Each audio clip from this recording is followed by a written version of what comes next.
আসসালামু আলাইকুম, কি অবস্থা? সবাই কেমন আছেন? তো আশা করি সবাই ভালো আছেন। তো আমি যেহেতু কৃষি উন্নয়নের ভিডিও করি, তো সেক্ষেত্রে আমার সকল ফ্রেন্ডদেরকে অনুরোধ করবো যে আমার ভিডিওটি অবশ্যই লাইক করুন, শেয়ার করে দিবেন। তো আজকের আলোচনা করবো আপনাদের যে সকলে যে মাচা অথবা বান জাতীয় যেসব ক্ষেত আছে, যেমন আপনার হলো লাউ, কুমড়, বটবটি, তারপরে শসা, চিংচিঙ্গা, এই ধরনের যেসব মানে ফল আছে, তো এগুলো আপনার হলো সাদা মাছির আক্রান্তের বিষয়।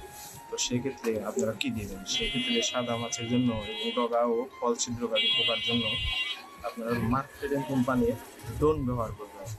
ডোন হলো 85% কার্বালিন। তো এই কার্বালিনটা আপনার হলো অনেক ভালো একটা উপকার, ডগা ও ফল ছিদ্রকারী। তো এই যে দেখেন অনেক করা পোকার উপর রেজিস্ট্রেশন করেছে।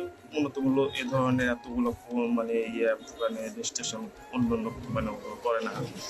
তো দেখলেন মার্কেটিং কোম্পানির ডোন, এটা ব্যবহার করবেন, অনেক ভালো একটা উপকার পাবেন।